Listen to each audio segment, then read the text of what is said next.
الذي هدانا لهذا وما كنا لنهتدي لولا أن هدانا الله أشهد أن لا إله إلا الله وأشهد أن محمدا عبده ورسوله صلى الله عليه وسلم. السلام عليكم ورحمة الله تعالى وبركاته. Alhamdulillah, pagpapatuloy ni Ibn Taymiyah rahimahullah sa kanyang aklat na Aqidah al-Wasatiyah mula sa pagpapatuloy ng mga pagbibigay pa rin ng ayah mula sa banal na Quran na sinabi ng Allah subhanahu wa ta'ala. So nasa galit pa rin tayo at puot at kagalakan ng Allah subhanahu wa ta'ala. Then inshallah dadako tayo sa pagpunta at pagdating ng Allah subhanahu wa ta'ala. Meaning may katangian din ng Allah subhanahu wa ta'ala na coming and arriving. So darating tayo ngayon sa araw na ito inshallah. So unang ayat, dalika bi annahum muttabi'u. I repeat, unang ayat, a'udzu billahi minasyaitonir rajim, bismillahirrahmanirrahim. Dalika bi annahum muttaba'u ma asqata Allah wa karihu ridwanah. So sabi ng Allah subhanahu wa ta'ala,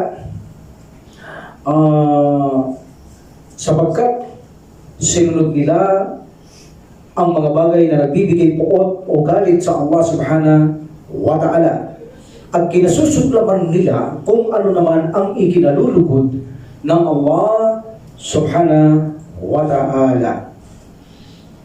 Itong kakumpletuhan ng ayat na ito ay ibibigay ko sa inyo sapagkat hindi kumpleto ang ginamit ni Ibn Taymiyah rahimahullah, meaning pumokus lang siya dun sa sinabi natin. Ito ang kabuuan ng ayat. Fakaifa idha tawaffathumul malaikatu yadribuna wujuhahum wa adabarahum dalika bi annahum muttaba'u ma asqatallahu wa karihu ridwanah. So that of what sabi ng Allah subhanahu wa ta'ala, paano kung ang isang anghel ng kamatayan ay kukuha na ng kanilang kaluluwa, na kanilang anghel ng kamatayan na kumukuha ng kanila sa kanilang kamatayan, na humahampas sa kanilang muka at kanilang mga likuran. Hinahampas ng mga anghel ang taong ito para iluwal ang kanyang kaluluwa at ang kanyang muka. Pinaparusahan na ng mga malaika ang taong ito sa pagdating ng kanyang bingit ng kamatayan. So, sapagkat sabi ng Allah subhanahu wa ta'ala, sila ay sumunod sa mga bagay na nagbibigay ng puot at galit sa Allah subhanahu wa ta'ala. At kinamuhihan nila o kinasuklaman nila kung ano ang nagbibigay kalugod-lugod sa Allah subhanahu wa ta'ala, nagbibigay lugod o kasiyahan sa Allah subhanahu wa ta'ala. Nung nakaranas para sa inyo, binanggit ko kung ano ang kinasusuklaman ng Allah subhanahu wa ta'ala, kinapuputan, hindi kinatutuwa, kinagagalit, yaong kawalang pananampalataya, yaong mga hipokrito at mapagrebelde sa Allah subhanahu wa ta'ala. Samantalang ang kanyang kinalulugdan, yung mananampalataya, may takot sa kanya at nagiging mapagpasalamat. So itong mga taong itong pagiging mapagpasalamat, pagiging mahintatakutin, pananampalataya, ito hindi nila ikinalulugod. Ang kinalulugod na ay kawalang pananampalataya, pagrebelde sa Allah subhanahu wa ta'ala, o kaya gawain kahipokritahan.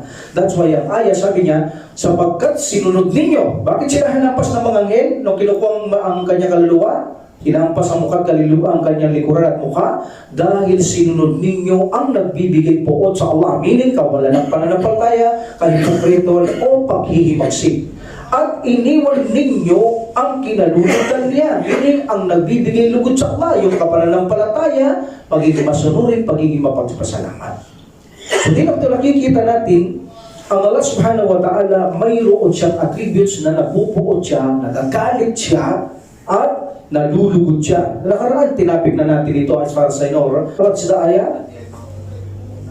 Radiyallahu anhu. Yes, radiyallahu anhu. Waradu an, that's a rida, that's a kaluguran o kalugdan o kasiyahan ng Allah subhanahu wa ta'ala. So meaning ang kalulugod ng Allah, ikinalulugod, ikinatutuwa, ikinasisiya ng Allah subhanahu wa ta'ala, hindi katulad ng ating ikinalulugod, ikinatutuwa, ikinaliligaya, ikinasisiya, hindi magkatulad yan. Dahil alam natin, walang katulad ng Allah subhanahu wa ta'ala, anuman mayroon siyang katangian, pangalan na mga magaganda, ito ay mga perpekto. Mga perpekto ito, kahit mga katangian niya, kapag pinarusahan ka niya, mayroon justice yan. Hindi ka paparusahan ng Allah subhanahu wa ta'ala na walang justice. Makatarungan ng Allah subhanahu wa ta'ala. At kapag siya ay nagalit, hindi natin katulad ang kanyang galit at galit natin. Ang kanyang galit ay kapag siya ay nagalit, walang nakakagawa. Kapag siya ay pumarusa sa kanyang gustong parusahan, like for example, ikaw na Muslim na mapaghimagsik sa Allah subhanahu wa ta'ala, ayaw mong sumunod, kaya niyang ipinig, isara ang iyong puso. Hindi kayang gawin ng tao yan. Kaya ng Allah subhanahu wa ta'ala parusahan ka niya. Tulad ng mga naunang mga tao na maraming naghimagsik sa kanya, pinatay niya sa iba't ibang uri ng mga kamatayan na hindi kayang gawin ng tao. Kaya niya magpaulan ng bato, kaya niyang itaob ang bayan, kaya niyang gawin biyahe ng dagat at ilunod ang mga tao. Walang makakagawa niya kapag nagalit ang Allah subhanahu wa ta'ala. Walang makakagawa sa kanyang kagustuhan, lalo na sa kabilang buhay. Walang kasing bagsik, at ang kanyang bagsik at galit at buot na ito ay walang makakagawa sa kabilang buhay. Kapag nagparusa ang Allah subhanahu wa ta'ala, wala kayong makikita sa mundong ito na ginawang parusa na gagawin ng Allah subhanahu wa ta'ala sa kabilang buhay. At ganoon din siyempre ang kanyang ikinalulugod, hindi katulad ng ating ikinalulugod. Kapag nasiyaan ng Allah subhanahu wa ta'ala sa atin, hindi kayang ibigay ng tao ang gantimpala na kayang ibigay ng Allah subhanahu wa ta'ala. Kaya kanyang iligtas sa kaparusahan, kaya kanyang dagdagan ng buhay, kaya kanyang bigyan ng biyaya, kaya kanyang tulungan mabimbang papagtimpi, kaya kanyang iligtas sa kaparusahan ng libingan, kaya kanyang papasukin sa paraiso. Dahil nalugod sa Allah sa iyo ang Allah subhanahu wa ta'ala, walang katulad ang kanyang buot at mga galit ng Allah subhanahu wa ta'ala. So dito makikita natin ang isang salita na galit ng Allah subhanahu wa ta'ala, askata. From saka, as-sakato, this is also buot, wrath and anger of Allah subhanahu wa ta'ala, katulad ng gadib. Magkatulad ang gadab, o you can say al-gadab, katulad yan. Galit, buot ng Allah subhanahu wa ta'ala. Ya ayyuhalladhina amanu la tatawallaw gadiballah. Gadiba. Huwag niyo sundin o gawing kaibigan ang mga kinabubuotan ng Allah subhanahu wa ta'ala. Gadiballahu alayhim. So huwag niyo gawin ang mga kaibigan, huwag niyo gawing kaibigan o makitungo ng kabutihan sa mga kaaway o kinabubuotan ng Allah subhanahu wa ta'ala. So as-sakat from as-askata, this askata from as-sakatu and al-gadabu, this is a same. Ito ay galit ng Allah subhanahu wa ta'ala. So anong sabi ng Allah subhanahu wa ta'ala sa kanyang binasa natin? Ang mga anghel ay dumarating sa mga taong mamamatay. Of course, this is malakatul maut.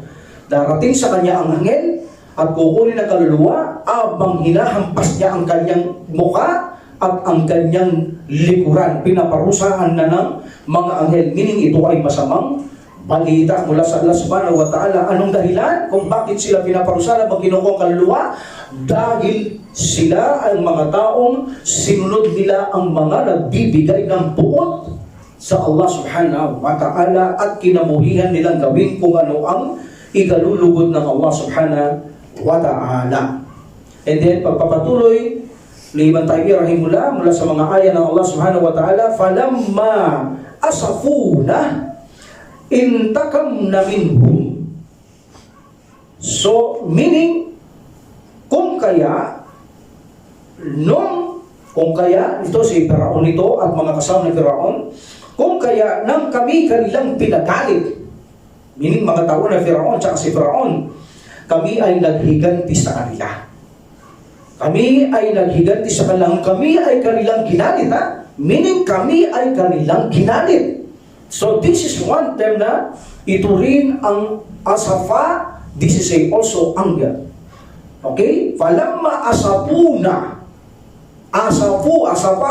asapuna, at nang kami ay kanilang ginalit. So another galit ng Allah subhanahu wa ta'ala. Of course, ito ay kanyang mga alipin. Ginalit ang Allah subhanahu wa ta'ala, magagalit din ang kanyang mga alipin. That's why this is a word of majesty bilang kanyang kasama sa kaharian. Nang kami kanilang ginalit, at Allah subhanahu wa ta'ala kami ay naghiganti sa kanila. Asapuna, anger us. Sabi na Allah subhanahu wa ta'ala, meaning anger us and earn our wrath. At nakamit nila ang aming puot at kami ay nag-iganti kila Firaun at kanyang mga kasamaan, meaning nilunod ng Allah subhanahu wa ta'ala ang mga taong ito dahil pinarusaan sila ng Allah subhanahu wa ta'ala dahil ginamit nila ng gusto ang Allah subhanahu wa ta'ala. So dito ang mga people of ta'til, itong mga ta'til, katulad ng mga Asy'ariyah, ito ang mga taong ito, hindi nila itinatranslate ang mga ito na anger or wrath.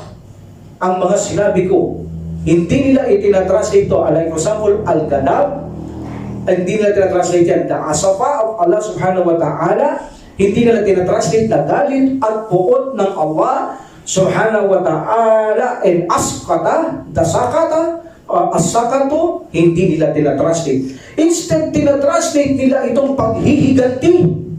paghihiganti. Anila, ang mga ito ay hindi galit ang kahulugan, hindi puot ang kahulugan, kundi ito ay paghihiganti. Yan ang kahulugan, sabi ng mga taong ta'til, sinisira ang mga salita ng Allah subhanahu wa ta'ala. Ang gadab, hindi nila tinatranslate yan ng wrath and anger of Allah subhanahu wa ta'ala, rather tinatranslate nila itong paghihiganti.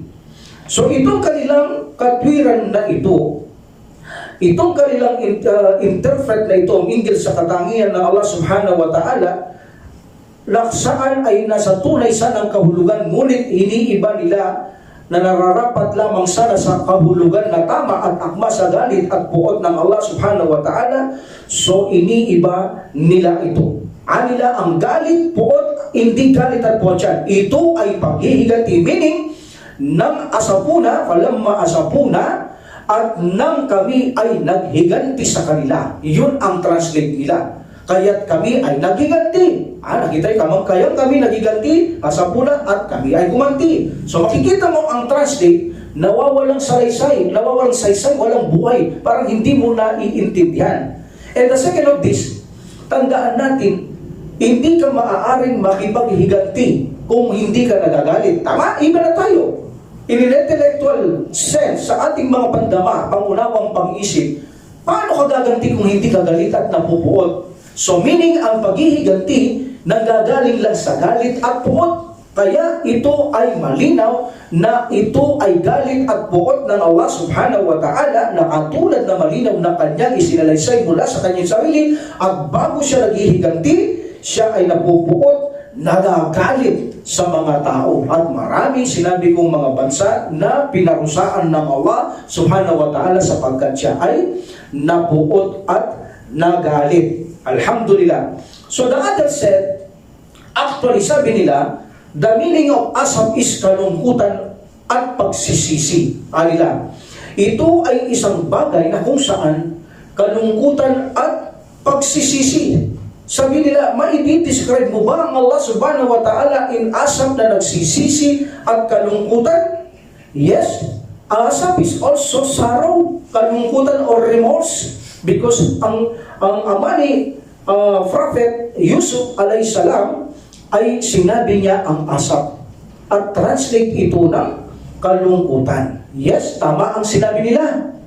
Okay, like for example, ya asafu ala Yusufa, ang aking kalungkutan. See? Ang aking kalungkutan o gaano kalaki ang aking pamimighati o kalungkutan kay Yusuf. That is asap. But in ang asap, there are two meaning. There are two meaning. This asap, hindi ito ugnay sa Allah. Ito'y sinabi ni ama ni Yusuf. Sino ama ni Yusuf? Alayhisalam.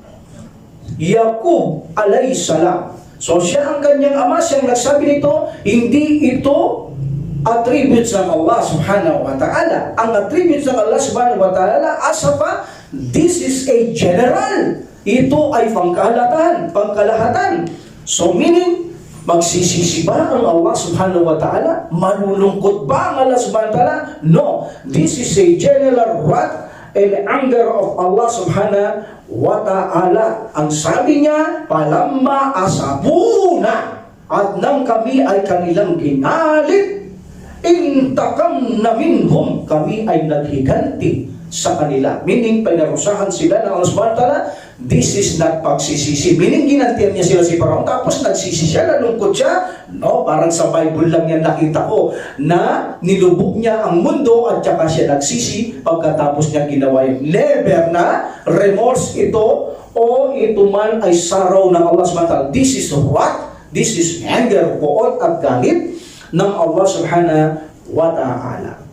So dito makikita natin ang isang katangian ng Allah subhanahu wa ta'ala ay ang kanyang poot, galit at paghihiganti. Meaning naghihiganti ang Allah subhanahu wa ta'ala sa mga taong gumagawa na kanyang hindi ikinalulugod. At kung ano ang kanyang ikinalulugod, ayaw namang gawin ito ng mga tao. So meaning, anong benefits tayo mayroon dito? Iwasan natin at mag-ingat tayo sa galit ng Allah subhanahu wa ta'ala. Baka tayo mapabilang sa kanyang galit at kinapupuotan. Baka tayo ay bigyang pagsubok ng Allah subhanahu wa ta'ala sa mundong ito na hindi natin makayanan hanggang sa kabilang buhay dahil sa galit at puot niya ay maaaring parusahan pa rin tayo ng Allah subhanahu wa ta'ala, ipalayong nawa tayo ng Allah subhanahu wa ta'ala. And then Allah subhanahu wa ta'ala said, walakin karihallahu ambi'athahum patabbatahum. And then also kariha. Kariha is detest. This is a harm. Also, buot, kinamumuhihan ng Allah subhanahu wa ta'ala, kinasusuklaman ng Allah subhanahu wa ta'ala. So, asafa, gadab, and also this kariha, almost the same ang kanilang mga meaning. Almost the same ang kanilang mga meaning. So, one of the anger of Allah subhanahu wa ta'ala is asafa. Asafa, gadiba, and askata or asakatu, and the other is kariha. This is kariha Allah. So meaning, Allah subhanahu wa ta'ala said, walakin kariha Allahu ambi'atahum patabbatahum. Ang Allah subhanahu wa ta'ala ay hindi nalugod sa kanila. Kinasuklaman sila, kinapuotan sila na sila ang mga taong ito ay ipadala. Kaya't ginawa niya na sila ay maiwan lamang. Anong ibig sabihin ng aya na ito? Ang aya na ito ay sa mga hipokrito. Ito ay para sa mga hipokrito ang aya na ito. Meaning, ang Allah subhanahu wa ta'ala, galit siya sa mga hipokrito. Napupuot siya. Hindi siya nalulugod sa mga hipokrito. That's why, sa pag-jihad ng Prophet sallallahu alaihi wasallam, pinipigilan sila ng Allah na sumama. Sinong gumagawa? Alam niyo ba ang sabi ng mga hipokritong ito? Huwag na kayong sumama. Umupo na lang kayo sa bahay ninyo sapagkat hindi sumama si ganito, hindi sumama si ganito, dyan na lang kayo. Pagdating ng sugo ng Allah, hihingi na lang tayo ng pasensya. Ganun na lang. That is enough. Ang buong kahambugan at kayabangan nila, akala nila sila ang gumawa noon. Hindi nila alam, ang Allah subhanahu wa ta'ala ang pumigil sa kanila na huwag silang sumama kay Propeta sallallahu alaihi wasallam. This is one proof na kayang gawin ng Allah ang kanyang gustong gawin. Pigilan kanyang bigyan gawang mabuti, magagawa ng Allah subhanahu wa ta'ala kapag galit siya sa iyo. Hindi kanya bibigyan ng magandang mabuti. Kapag ninais niya, pwede kanyang hadlangan ng Allah subhanahu wa ta'ala. Dahil galit siya, dahil buot siya sa isang tao, kaya niyang bigyan hindi mabuti ang taong ito. That's why sabi natin, ilagan natin na kung saan baka makamit natin ang buot ng Allah subhanahu wa ta'ala, ifalayo tayo, nawa tayo ng Allah subhanahu wa ta'ala. So itong mga taong ito, hindi ito kinalulugdan ng Allah subhanahu wa ta'ala. Nagagalit ang Allah subhanahu wa ta'ala sa mga taong ito. That's why ginawa niya na mga hipokrito ay huwag sumama sa mga Muslim na makapag-jihad. Ayaw niyang bigyan ng Allah subhanahu wa ta'ala ng mga mabubuting gawa ang mga hipokritong ito sapagkat alam ng Allah subhanahu wa ta'ala hindi sila sinseridad sa Allah subhanahu wa ta'ala at sa kanyang propeta sallallahu alaihi wasallam, at sila'y taong mga gagawa lamang ng mga kabuktutan at magdadagdag lamang ng mga kabuktutan pag sumama sila o isinama, pinahintulot ng Allah subhanahu wa ta'ala ito sa mga kamusliman sa jihad. That's why ang Allah subhanahu wa ta'ala, dahil alam niyang ipokrito sila, galit dyan at buot ang Allah subhanahu wa ta'ala, pinipigilan niyang bigyang mabuting gawa ang mga ito. Bagamat hindi natatanggapin ang kanilang mabuting gawa, pinipigilan pa ng Allah subhanahu wa ta'ala na makasama sa mga Muslim, dahil unang-una ay nagpapalaganap lamang ito ng mga kabuktutan at magiging sagabal at problema lamang sila kay Propeta Muhammad sallallahu alaihi wasallam. So meaning, ang mga taong ito ay kinapupuotan ng Allah subhanahu wa ta'ala. Hindi sila kinalulugdan ng Allah subhanahu wa ta'ala. That's why iwasan natin ang mga estilong gawaing ipokrito. Sabi ng Prophet sallallahu alaihi wasallam, sinabi ko kanina, 3 klase na kapag isa rito'y ginagawa mo ay may taglay kang kahipokrituan. Bagamat sabihin mong nagsasala ka, bagamat sabihin mong nag-aayuno ka at Muslim ka, muttafaqun alayhi this hadith. Sabi ng Prophet sallallahu alaihi wasallam, may taglay kang gawaing kahipokrituhan. Number 1, kapag nagsalita ka, nagsisinungaling ka. Nagsisinungaling ka. The hypocrites, they are the liar. Idha ja'akal munafiquna, sasabi nila, qalu innaka rasulullah, wallahu ya'lamu innaka rasulahu, wallahu yashhadu innal munafiqina lakadibun, meaning sila'y sinungaling. That's why iwasan natin ang pagsisinungaling dahil ito'y gawain ng mga hipokrito. Okay? And number 2, yung pinagkatiwalaan, hindi siya mapagkakatiwalaan. Sabi ng Propeta Muhammad sallallahu alaihi wasallam. So, at siya bumabali sa mga pangako. So, huwag natin gagawin ang mangya sapagkat gawain yan ng mga hipokrito. Okay? So, hindi ito kinalulugdan ng Allah subhanahu wa ta'ala. At may pang-apat doon. Kapag ang pang-apat ginawa mo, sabi ng Prophet sallallahu alaihi wasallam, taglay mo ang purong ugali ng hipokrito. Kapag ikaw ay nakikipagtalo, sobrang balasik ka. Meaning, wala ka man sa gusto, wala ka sa tama na iyong ipinaglalaban, nagiging mabagsik ka lamang tulad ng mga hipokritong ito. Nagiging mabagsik sila, lalo na si Ubay bin Salul, nagiging mabagsik yan. Sa panahon ng Prophet sallallahu alaihi wasallam, gusto niya huwag nang bigyan sadak ang Prophet sallallahu alaihi wasallam. So unahin ang kanyang companions. Parang kanyang companions na gutom, layasan ng Prophet sallallahu alaihi wasallam. At pag-uwi ko sa Madina, palalayasin ko yan. So ginaganyan niya ang Prophet sallallahu alaihi wasallam, mapalasik siya. Mapalasik ang mga hipokrito. That's why iwasan natin ang ganitong mga pag-uugali. At alam natin, kapag ang Allah subhanahu wa ta'ala ay nabuot sa isang tao, mapa-Muslim ka man, nagalit mo ang Allah subhanahu, ginalit mo ang Allah subhanahu wa ta'ala, sasabihin niya agad kay Jibril alayhisalam, ang taong ito ay kinapupuotan ko.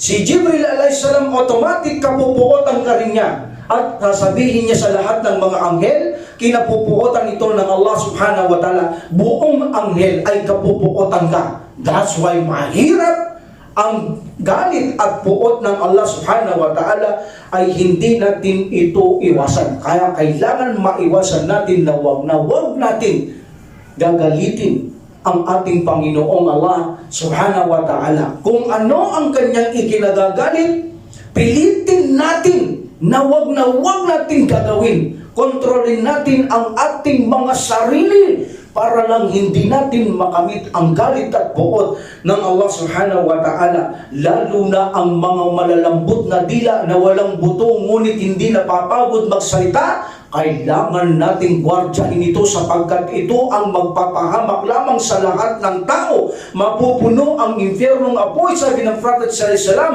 dahil lamang sa dila. Nakamit nila ang buot ng Allah subhanahu wa ta'ala. Kaya dahan-dahan magsalita, isipin muna ang pagsasalita. Kung ito'y kalulugod ng Allah subhanahu wa ta'ala, sabihin mo at obligado mong sabihin ang ikalulugod ng Allah subhanahu wa ta'ala. Ngunit kung hindi ikalulugod ng Allah subhanahu wa ta'ala, mas mainam na pigilan mo, guwardyahan mo ang iyong dila na sambitin niya ang ikapupuot ng Allah subhanahu wa ta'ala Dahil kapag nabuot siya, maaaring parusahan kanya, hindi kanya bigyang bigyang pagkakataong makagawa ng mabuti. At sabihin niya kay Jibril alayhis salam, buot ako dyan, galit ako dyan, galit si Jibril sa'yo, galit ang mga anghel sa'yo. Walang nagduduwa na mga anghel sa'yo dahil lahat sila ay galit sa'yo. Iba yung nalulugod siya. Sasabihin niya kay Jibril alayhis salam, kinalulugdan ko siya. Kalulugdan ka ni Jibril alayhis salam. Sasabihin ni Jibril alayhis salam sa lahat ng anghel na kinalulugdan ka ng Allah. Kalulugdan ka ng lahat ng mga ipagduduwa kanila sa Allah subhanahu wa ta'ala. Kaya ganito ang ating pananampalataya. Ang pananampalatayang dapat tayong maging debutante at sinseridad. Huwag tayong maglaro. Huwag tayong magsayang ng ating mga oras sa atin sa mundong ito. Gawin natin itong ginintuang pagkakataon habang may buhay tayo. Gugulin natin ang ating mga sarili sa ipaghahanda natin sa ating kinabukasan sa kabilang buhay, at ituring natin ang mundong ito na isang parang niknik o pakpak ng niknik na lahok sa harapan ng Allah subhanahu wa ta'ala. Ituring natin itong walang kwentang mundo, walang kwentang buhay, pagsubok lamang. Ituring na basura ang mundong ito, sapagkat kapag minahal natin ang mundo, ito ang makakasira sa atin para mapaghandaan ng kabilang buhay. Ngunit kapag minahal natin ang kabilang buhay, ito ang sisira para hindi natin mapaghandaan ang mundong ito. Ganito si Umar bin Khattab radiyallahu an, itinuring niyang basura ang mundong ito. Ang kanyang focus ay kung paano niya sambahin ng matapat ang Allah subhanahu wa ta'ala, paano siya maging debutante, paano niya makamiting kalulugod ng swatala at ang kanyang habang, at iniiwasan niya ang dunyang ito sapagkat alam niya itong dunyang ito ay pansamantalang tahanan at pagsubok lamang, ngunit may mga nakatagong kaligayahan, kasiyahan na isang laro at panlilinlang lamang. Ito ay kulungan natin, hindi ito ang tahanan natin. Tahanan ito ng mga hindi mananampalataya, ngunit sa kabilang buhay sila ay wala na kundi infyernong apoy. At ang sa atin, insyaAllah, ay pagkaloob ng Allah subhanahu wa ta'ala, Amir Rabbil Alamin, ang kabilang buhay pa lamang ang tahanan ng mga tunay na mga Muslim. Tahanan na walang hanggang kaligayahan. Ito ang ating focus. Ito ang ating target. Kaya iwasan natin na makamit ang galit at sumpa, buot ng Allah subhanahu wa ta'ala. Baka bigla tayong kunin ng Allah subhanahu wa ta'ala, wala tayong pagkakataon para makapanumpalik sa Kanya, at namatay tayong nabubuot at nagagalit ang Allah subhanahu wa ta'ala. Kaya pakaingat tayo. Ito ang mensahe. Pakaingat tayo sa ating mga galaw, salita. Huwag tayong masyadong magkontento at maglaro at magaliw. Baka madatnan tayo ng hindi natin inaasahan. Nasa harap natin si Malakal Maut para kunin na ang ating mga kaluluwa. Okay? Then Allah subhanahu wa ta'ala said, another name of anger of Allah subhanahu wa ta'ala, attributes of Allah subhanahu wa ta'ala, kabura maktan. Maktan. This kabura, the meaning of kabura is tremendous, the most. And maktan, hateful, anger ng Allah subhanahu wa ta'ala. Meaning, ang pinakaayaw, kinasusuklaman ng Allah subhanahu wa ta'ala, pinakabubuotan ng Allah subhanahu wa ta'ala, kinagagalit ng Allah subhanahu wa ta'ala. Ito. Kung ano ang kinagagalit niya, apply ito sa Muslim. Galit na talaga ang Allah subhanahu wa ta'ala sa mga hindi mananampalataya. Ina-apply niya ito sa mga Muslim. Kabura maktan indallahi an taqulu ma la taf'alun. Anong una ng aya? Ya ayyuhalladina amanu. That's it. Tinawag kang mananampalataya.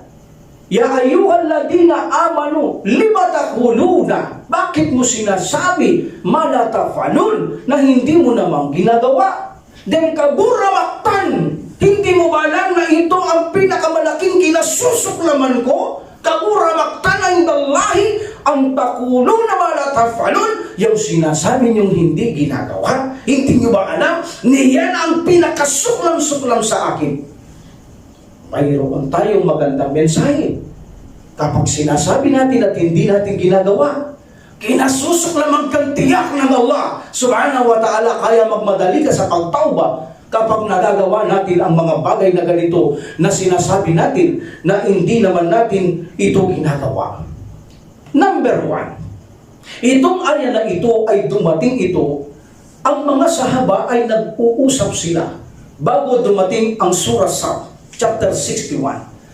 Sabi nila, ako, from the report of Abdullah ibn Salam radiyallahu anhu, ano kaya ang kalugod-lugod na gawain sa Allah subhanahu wa ta'ala nang sa ganun ay gawin natin? Itanong kaya natin sa sugo ng Allah subhanahu wa ta'ala. Pero walang pumunta sa kanila. Bumagsak ang Surah Sad, chapter 61, buong ayat. And then inutos ng Prophet sallallahu alaihi wasallam, because nag-uusap sila, alam ng Prophet sallallahu alaihi wasallam, because of the revelation, sinabi ng Allah subhanahu wa ta'ala, papuntahin mo ang isang mong companion, padala mo doon at i-recite mo ang Surah Sad. Meaning, alam ng Allah subhanahu wa ta'ala kung ano raw ang tinatanong nila, kung ano pinakalugod-lugod sa Allah na gawain, gagawin nila. Then pumunta ang sahaba ng Propeta Muhammad sallallahu alaihi wasallam, sabi niya, pinapunta ako ng sugo ng Allah subhanahu wa ta'ala dito, sallallahu alaihi wasallam, para basahin ko sa inyo ang isang surah. Okay? And then, binasa niya lahat.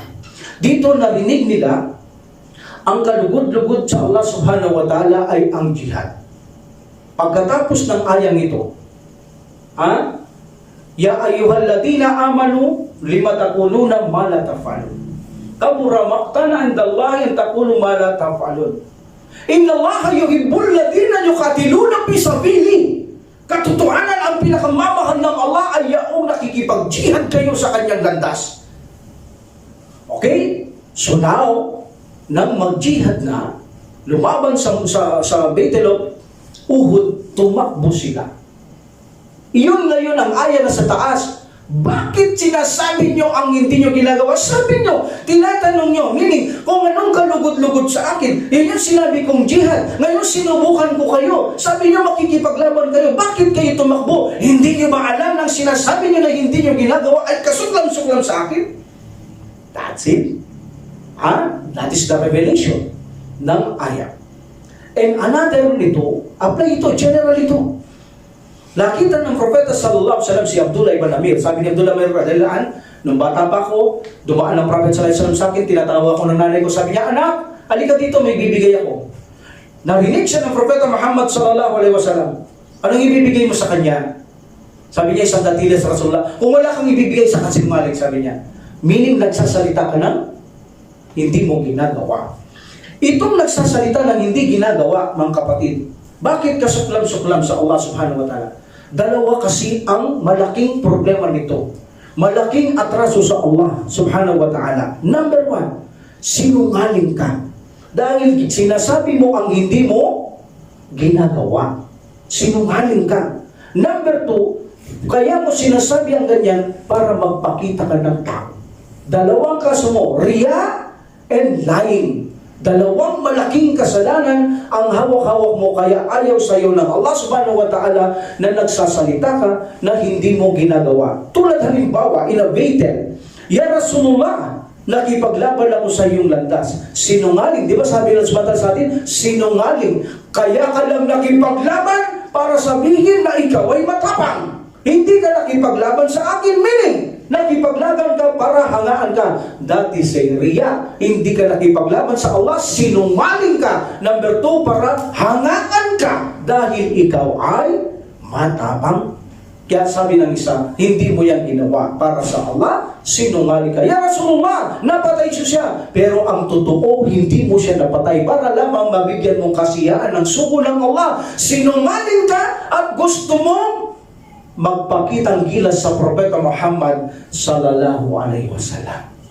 Meron sa panahon natin ngayon, marami ang nagsasalita na hindi totoo. Ang motibo ay para siya ay hangaan. Maraming ganyan. Makikita nyo sa mga kamusliman, hindi naman lahat. May mga Muslim na nagtuturo ng mabuti, ngunit hindi nila ginagawa. Apply yan sa kanila.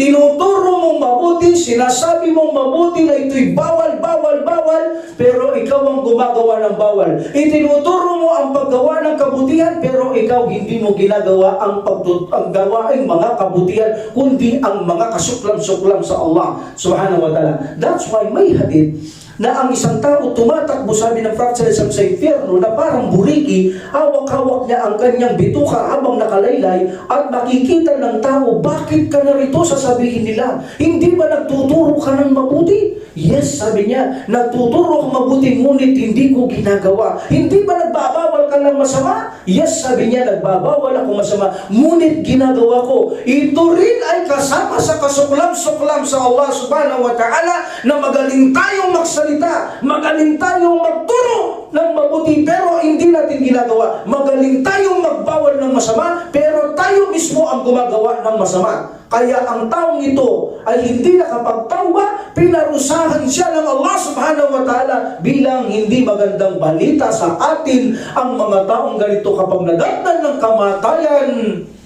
Isang malinaw na dali na sinusunog siya ng Allah subhanahu wa ta'ala sa impyernong apoy. Bakit? Apoy, bakit ka papapasukin ng Allah sa paraiso? Puot siya, galit sa'yo. Pwede ba naman papasok ka doon na galit sa'yo ng Allah at puot na puot siya sa'yo? Hindi siya nalulugod sa'yo? Ang gaya ng sabi natin, our akida, para makapasok ka doon, of course, pinatawad ka ng samantala, and the best, of course, yung makamit mo ang kanyang rahim.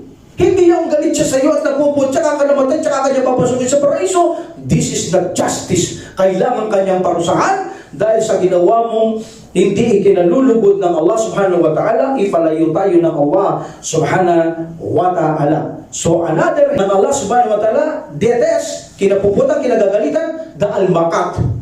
Da'al-makat. So meaning ang Allah subhanahu wa ta'ala, marami siya. Babasa natin sa Quran na kanyang makatangiang galit, hindi kinalulugod, ikinapupuot ng Allah subhanahu wa ta'ala. Iwasan natin ang mapuot ang Allah subhanahu wa ta'ala. Sobra tayong pasubay, mapangimagsik, hindi sumusunod sa Prophet Islam, hindi sumusunod sa Allah subhanahu wa ta'ala.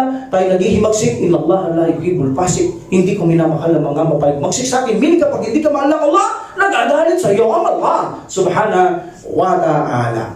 And then Allah subhanahu wa ta'ala, tako tayo sa Allah subhanahu wa ta'ala sa kanyang pagdating.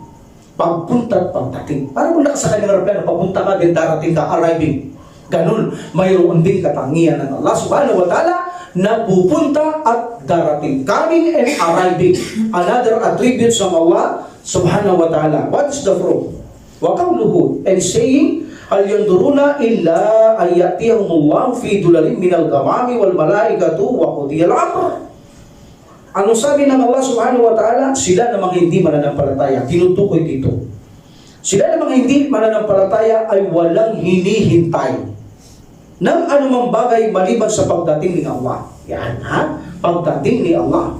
Pupunta at darating ang Allah subhanahu wa ta'ala sa kanila na may anino na mga ulap at mga anghel. May mga ulap na kasama ng Allah subhanahu wa ta'ala na darating at mga anghel. Pagkatapos, ang kaso ay hahatulan. Meaning, hahatulan na ng Allah subhanahu wa ta'ala sa araw ng paghukom ito. Hahatulan ng Allah subhanahu wa ta'ala ang lahat ng kanyang mga nilikha. Alhamdulillah. So this ayah, mayroon attributes sa Allah subhanahu wa ta'ala, coming and arriving. Papunta at pagdating. Mismong pupunta ang Allah subhanahu wa ta'ala, the day of judgment, the day of resurrection, at darating ang Allah subhanahu wa ta'ala. Alhamdulillah. Do they wait?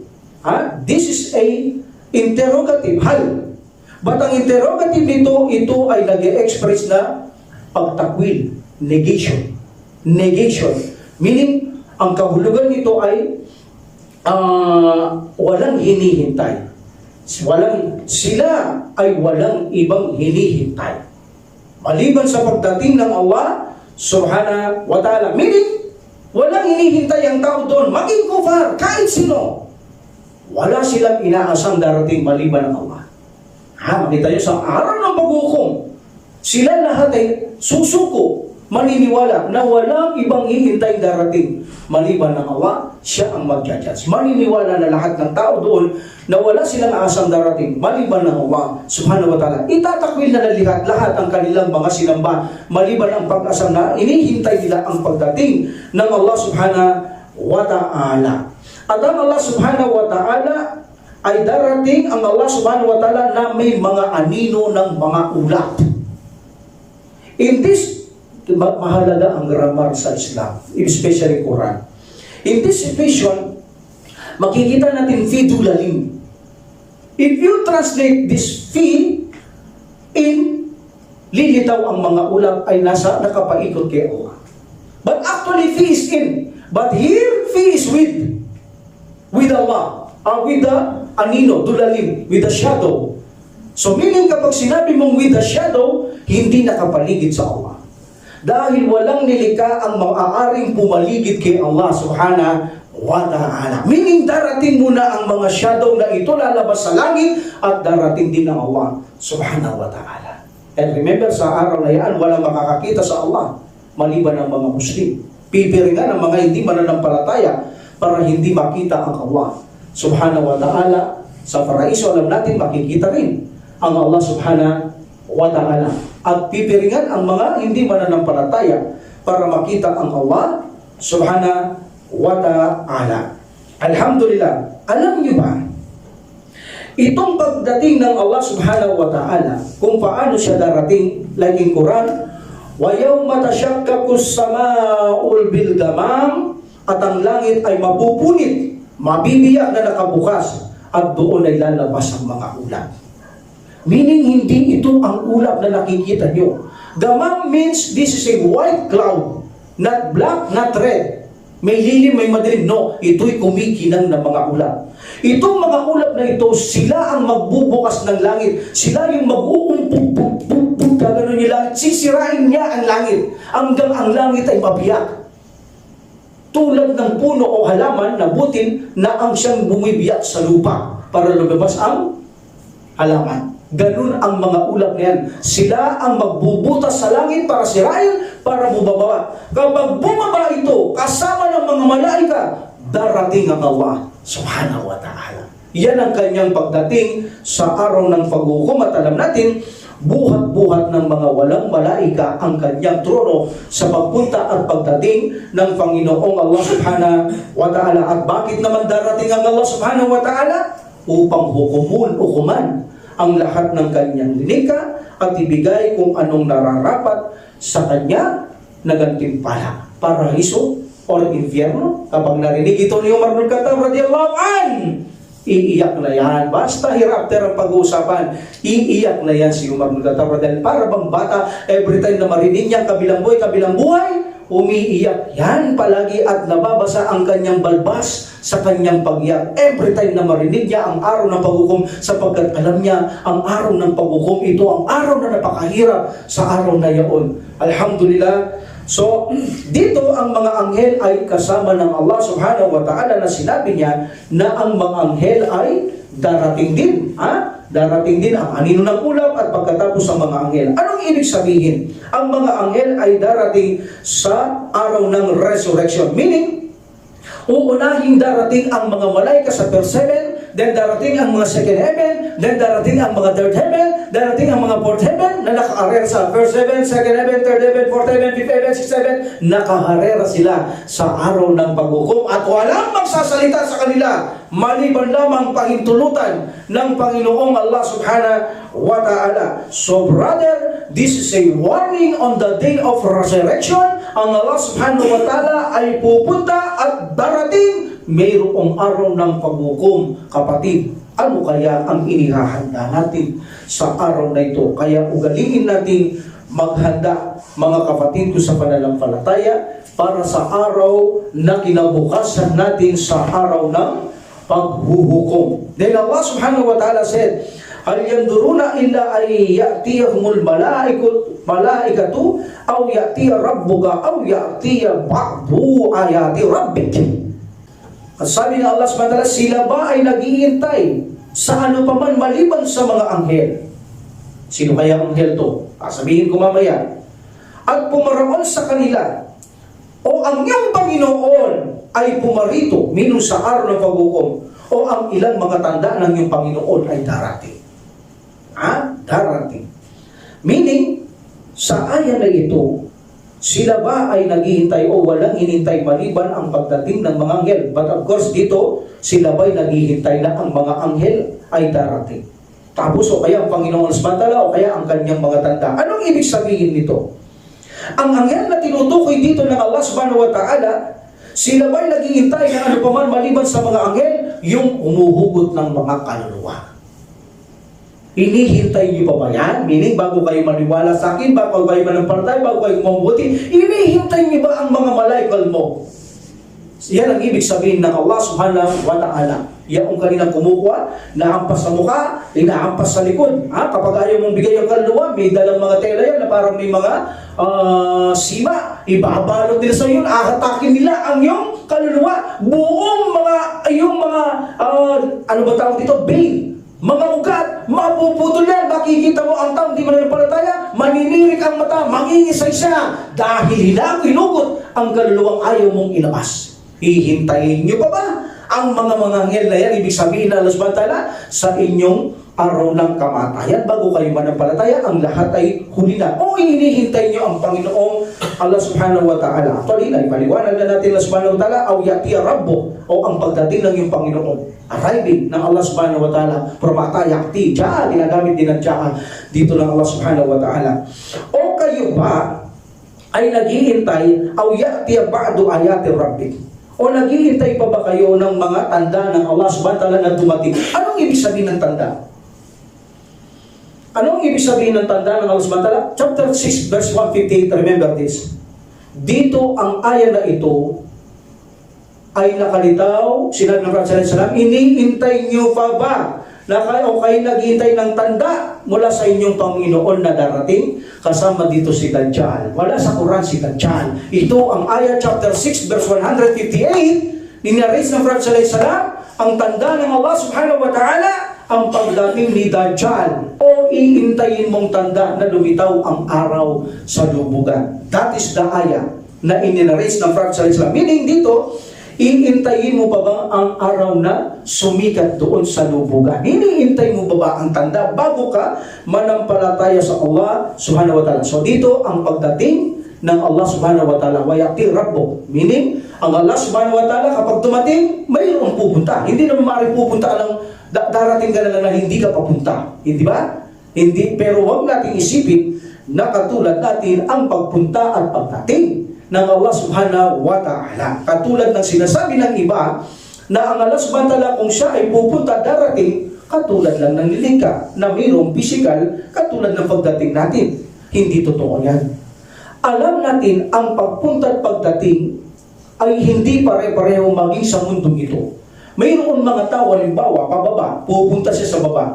Mayroong mga taong bumababa ng mga hambog, malayapang, mapagmataas. Mayroong mga taong bumababa na sila'y mapagkumbaba. May mga taong bumababa na may tungkod, na dahan-dahan, na hirap siyang bumaba. So iba-iba ang kanilang pagbaba. Ganon din ang Allah Subhanahu wa Ta'ala. Hindi natin alam kung paano siya bababa. Dahil kulang tayo sa diwa, sa aksyon ng pagbaba ng Allah Subhanahu wa Ta'ala dahil walang nakasaksi. So kulang din tayo sa katangian kung paano bababa ang Allah Subhanahu wa Ta'ala. But alam natin, in reality, ang kahulugan ng pagbaba, pagdating kung anong kahulugan, pero hindi natin kaalam kung paano darating ang Allah Subhanahu wa Ta'ala, paano pupunta o bumababa ang Allah Subhanahu wa Ta'ala, hindi natin yan alam. Walang nakakalam sapagkat wala siyang katulad. So ang Allah Subhanahu wa Ta'ala, ang kanyang pagdating, iba-iba rin ang pagdating. Like for example, dumating ka, ikaw ang dumating halimbawa sa airport, pagkakaguluhan ka ba ng tao? Hindi. Pagkaraniwang ka ng tao, lalak mayroon ka. Padatingin mo ang presidente, iba ang kanyang pagdating sa iyo kaysa sa pagdating niya. Siya ay maraming mga nagbabantay, mga bodyguards, mga tao, kung saan mga photographer, mga nagangabera, mga nagbabalita, napakarami. Iba ang pagdating niya. Mayroon din, mas lalong angat dyan na kapag dumating siya, iba-ibang presidente pa ang nakapaligod sa kanya. So meaning ganun din ang Allah Subhanahu wa Ta'ala. Ang kanyang pagdating ay hindi rin katulad ng mga yan. Mayroon siyang sariling pagdating. Kung darating siya, hindi natin alam kung paano uri na mayroong pagdating ang Allah Subhanahu wa Ta'ala. Ang mahalaga sa araw na yaan, ang Prophet sallallahu alaihi wasallam ay magpapatira pa sa harap ng trono ng Allah Subhanahu wa Ta'ala sa Makam Mahmud, at hindi niya iaangat ang kanyang ulo hanggat hindi siya pinaangat ng Allah Subhanahu wa Ta'ala. Hiningin mo kung anong gusto mo? Ya Allah, simulan niyo na ang araw ng paghuhukumin. I-judge niyo na kami, Ya Allah.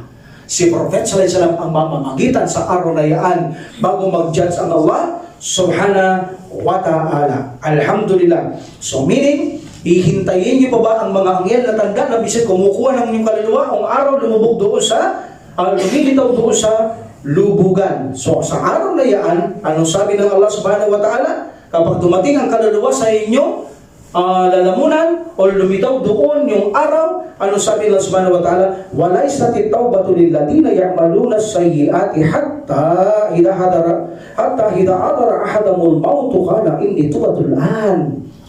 Wala ng kabuluan at kasaysayan, walang kasaysayan, kabuluan, pakinabang ang pagsisisi na patuloy na gumagawa ng kasamaan hanggang ang kamatayan ay sumapit sa kanya at nagsasabi, ngayon ay, Ya Allah, nagtatawba, nagsisisi na ko. Wala ng kabuluan yan. Lumabas na ang kaluluwa sa iyong lalamunan, nakikita mo na ang another dimension, alam mo na mapaparaiso, pero ka, tsaka katatawba ngayon, hindi na yan tatanggapin na Allah SWT. O kaya kahit matino ka, lumabas doon ang araw sa lubugan, kahit makasyado la ilay-lala ka, kahit magtambling-tambling ka pa, kahit tumalong ka sa mataas para magtawba ka, sisirin at pakita mo sa Allah, wala nang kasaysayan ang ganyang mga pagtatawba sa Allah subhanahu wa ta'ala. Inihintay niyo pa ba ang tanda ng Panginoon niyan?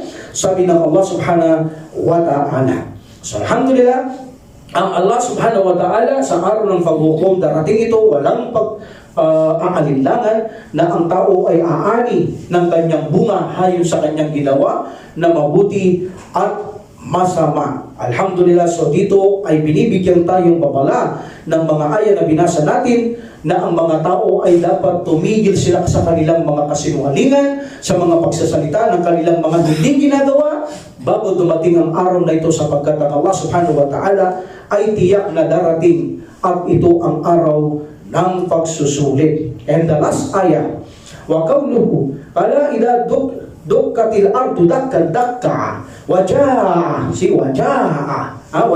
rabbuka wal malaku saffan saffa. Wa qawluhu wa yawma tasakkaku as-samaa'u bil ghamam wa nuzila al malaikatu tanzila. At sabi ng Allah subhanahu wa ta'ala, hindi tulad ng inyong pag-aakala kapag ang kalupaan ay durugin ng pinong-pino, sabi ng Allah subhanahu wa ta'ala, at ang inyong Panginoon ay dumating o pumarito, at ang mga anghel na magkakahanay-hanay na darating. Darating, wajaa. Darating ang Allah subhanahu wa ta'ala. And then, sinabi ng Allah subhanahu wa ta'ala, sa araw na yaon, ang kalangitan ay mabibiyak na nakabukas, at doon ay lalabas ang mga ulap. Sinabi ko na kanina, mga gamam. This gamam means, nabanggit sa Quran, ang gamam, this ay white cloud. Lalabas doon sila, ang uumpog sa langit, gagawin, wawasag, lalabas yan. Dahil darating ang Panginoong Allah subhanahu wa ta'ala. Allah Akbar, may makikita ang langit na parang sinusunog na kung saan parang yung asfalto sinusunog dito, ganun, tutulo, mawawasak dahil sa pagsabog, pagsambulat dito, wawasakin because of the ulam. Then darating mga malaika, darating ang Allah subhanahu wa ta'ala. Walang nakapaligid sa Allah. Kaya sabi ko kanina, yung being in, that's a will. Meaning, hindi niya kapiling ng Allah, hindi nakapaligid, nasa taas ang Allah, hindi pwede pumaligid ang lilikha ng Allah. Sila ang unang darating, dahil darating ang Allah subhanahu wa ta'ala nang walang nakapaligid sa kanyang mga lilikha. Palaging nasa itaas ang Allah at walang tataas papantay sa kanyang mga lilikha. That's why nasa baba ang ulap at mga malaika nito. Pag lumabas ang ulap sa kalangitan, ang mga malaika, darating ang Panginoong Allah subhanahu wa ta'ala, buhat ng mga walong anghel, ang trono ng Allah subhanahu wa ta'ala sa araw na yan. Alhamdulillah. So sabi ng Allah subhanahu wa ta'ala, this is a warning, dudurugin niya ng pinong-pino ang kalupaan. Meaning, this is a day of resurrection. Meaning, ang mga bundok, ang mga matataas na lugar, dudurugin ng Allah subhanahu wa ta'ala. Ang lahat ng yan ay wawasakin ng Allah subhanahu wa ta'ala. If you say, this is like for example, this takkan, this is not emphasis. Because we know kapag inuulit ng Allah subhanahu wa ta'ala ang Quran, ayah, either words, this is the emphasis. But this is takkan, hindi ito emphasis. Ito ay dinurog na dudurugin pa. That's why pinong-pino, gagawing plain ng Allah subhanahu subhanahu wa ta'ala ang lahat ng lilikha. Isasambulat niya ang mga bundok na para bang mga pirasong lana na kung saan bumabagsak na para bang buhangin na umaagos. Pinong-pino ang lahat ng mga yan na dudurugin ng Allah subhanahu wa ta'ala. At pagkatapos sabi ng Allah subhanahu wa ta'ala, ang iyong Panginoon ay darating. Ang inyong Panginoon ay darating because this is a day of resurrection. Paano siya darating? Babasagin ng gamam ang langit, lahat ng langit babasagin. At darating ang langit na kung saan kumikinang, sabi pa ng iba, ito'y may usok dahil sa pagbangga sa langit, umuusok para bang mainit pa. At darating ang mga malaika, row by row, heaven and heaven, tatayo sila ng nakasaan ay nakahirera sila sa araw na yaon. Ang mga angel in rows of sakpan-sakpan. Because darating ang first angel in verse 7, tatayo silang nakaharera. Darating ang second heaven malad ng mga angels, tatayo sila sa pangalawa, pangatlo, pangapat, nakaharera sila. Walang magsasalita, kahit isa, maliban sa paitulad ng Allah subhanahu wa ta'ala.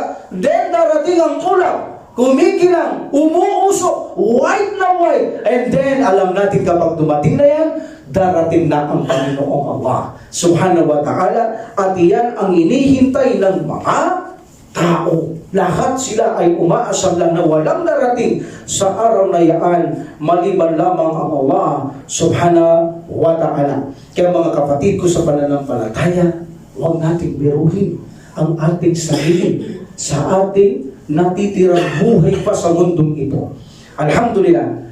Now brother, alam natin ang Allah subhanahu wa ta'ala, the people of Ahlus Sunnah wal Jama'ah, pinagtitibay nila ang Allah subhanahu wa ta'ala mula sa kanyang sarili. Sinasabi niya, darating siya.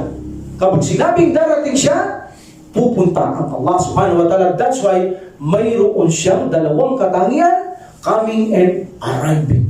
Coming and arriving. At ito ay mismong sinabi ng Allah subhanahu wa ta'ala sa mga ayat sinabi natin mula sa kanyang sarili. At alam natin, ang Allah subhanahu wa ta'ala ang higit na nakakaalam sa kanyang sarili kaysa sa mga iba. Wala tayong alam. Mas alam ng Allah subhanahu wa ta'ala ang kanyang sarili. Mas tunay at totoo siyang magsalita kaysa salita ng mga ganyang mga lilikha. Alam natin yan.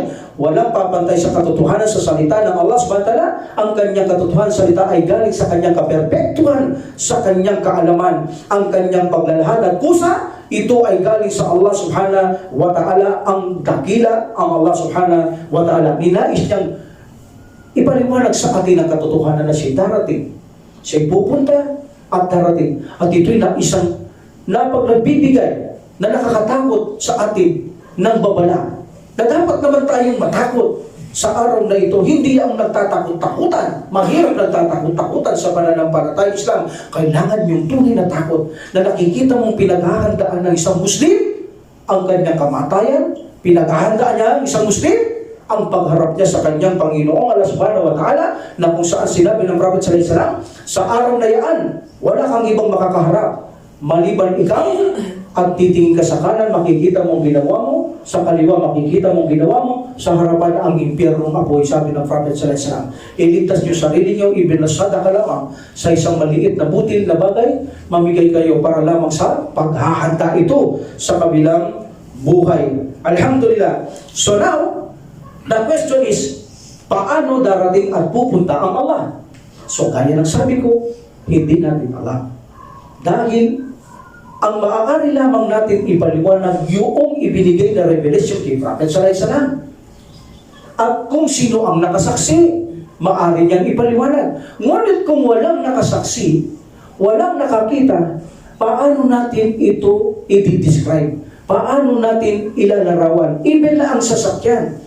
Kapag sinabi mong nasira ang sasakyan ko, halimbawa, eksperto ako sa paggawa ng sasakyan, sinabi mo sa akin, ano ang tornilyo nito, anong makina nito, wala ka naman sinasabi sa sasakyan sa akin kung anong sasakyan sinasabi mo, hindi ko alam. So, hindi ko sila sabihin na ganito ang makina niya. Pero kung sinabi mo ang sasakyan mo, itong modelo niya, ito ay Montero, ito ay ganito, sasabihin ko sa iyo kung anong makina niya, kung anong tornilyo niya, dahil nakita ko na yan, alam ko na yan. Ganun din ang Allah subhanahu wa ta'ala. Paano mo mo'y paliliwanag na walang nakakita bumababa ang Allah subhanahu wa ta'ala, walang nakakita kung paano siya darating, walang nakakita paano siya pupunta, even ang Prophet sallallahu alaihi wasallam hindi niya alam, paano mo'y paliliwanag na ang pagbaba ng Allah subhanahu wa ta'ala ito? Wala, hindi natin masasabi kung paano siya darating, paano siya pupunta. Ba't naniniwala tayong darating siya, pupunta siya? Because mismo siya sinabi niya, at katiyakan ng kanyang pagpunta at pagdating ay hindi katulad ng kanyang mga ginagawa ng mga nilikha.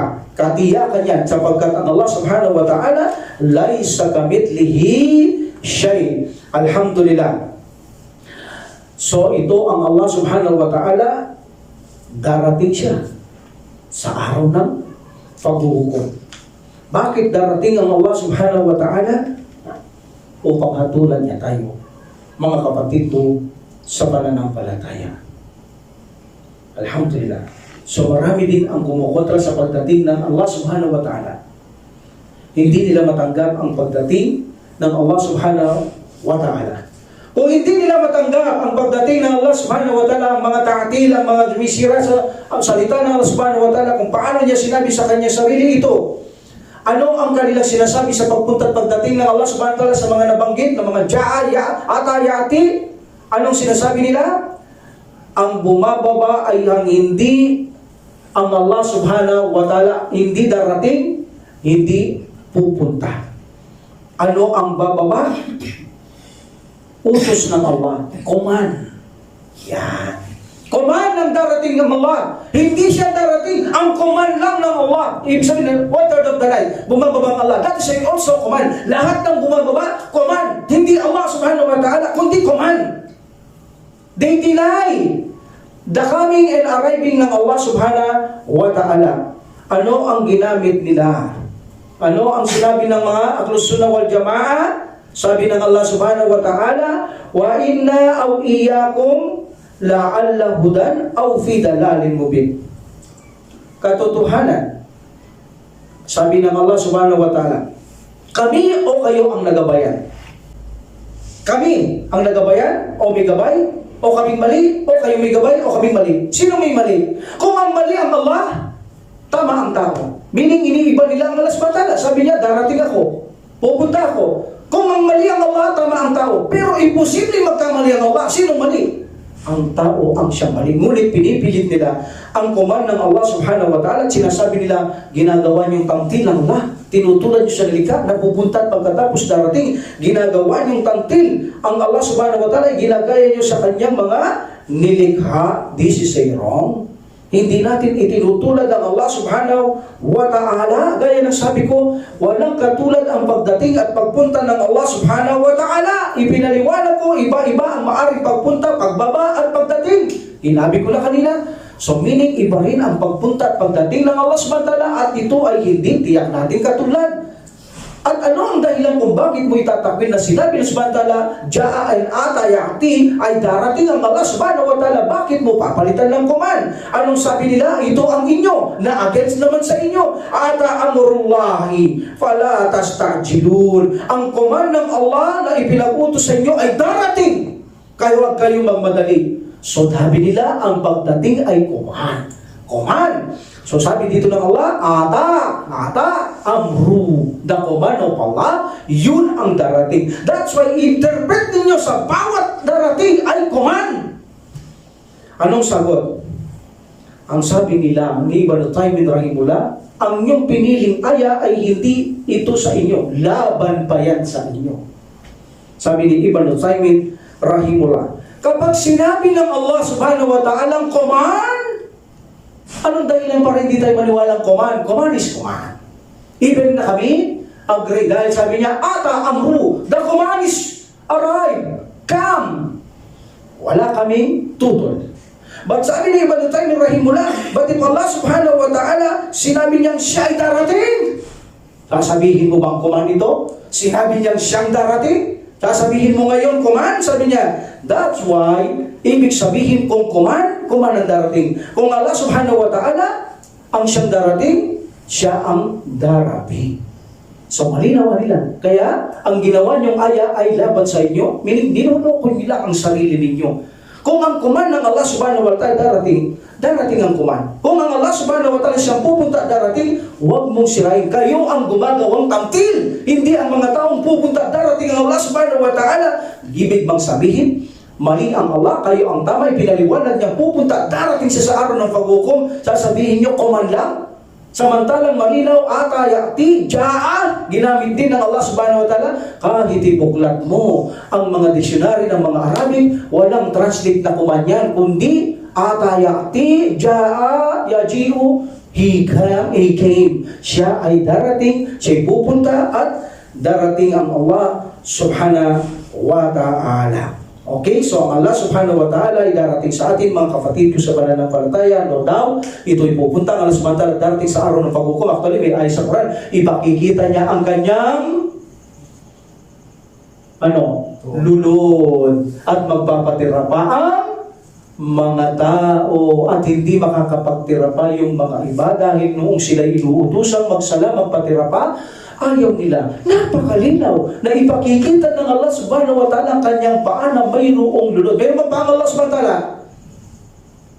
Hindi ba sinabi ni Ibn-Abbas ang kanyang kursi ay apakan ng kanyang paa? So may lulod ang Allah subhanahu wa ta'ala at sa araw ng paghukom, ipakikita niyan. Yawma yukshafu an saqi wa yud'auna ila sujudi fala yastati'un. Ipakikita ng Allah ang kanyang lulod. Meaning, dumating ang Allah subhanahu wa ta'ala, hindi ang kanyang kuwan. Paano mo makikita kung hindi dumating ang Allah subhanahu wa ta'ala? That's why malinaw na Allah subhanahu wa ta'ala ay pupunta at darating sa araw ng paghukom at magpapatira pa sa trono ng Allah subhanahu wa ta'ala, o meaning sa harapan ng Allah subhanahu wa ta'ala ang Propeta Muhammad sallallahu alaihi wasallam, until finally ay tanggapin ng Allah ang kanyang pamamagitan, umagat ka at sabihin mo ang gusto mo. Ya Allah, simulan niyo na po ang araw ng paghuhusga, paghahatol sa inyong mga alipin. At doon na sisimulan ng Allah subhanahu wa ta'ala. Ito'y magandang paalala sa atin na palagi natin isiping mamamatay tayo at haharap tayo sa Allah subhanahu wa ta'ala, nang sa ganun ay maging sinsiridad tayo sa lahat ng ating ginagawa for the sake of Allah, no riya. At nang sa ganun mapaghandaan natin ang ating sarili sa kinabukasan ng buhay at suriin natin madalas ang ating sarili para sa paghahanda natin sa ating kamatayan at kabilang buhay. Yan ang malaking kapakinabangan kapag naiisip natin ang araw ng paghukom at tayo naniniwala mayroong araw ng paghukom. Ibig sabihin ay paghahandaan natin ito. We will stop here. Wakilatul da'wati alhamdulillah rabbil alamin wa salatu wa salam ala rasulillah subhanaka allahumma wa bihamdik asyhadu an la ilaha illa anta astaghfiruka wa atubu ilaik. Assalamualaikum warahmatullahi wabarakatuh. Allahu Allahu Allahu Allah Allahu Allahu Allahu Allah Allahu Allahu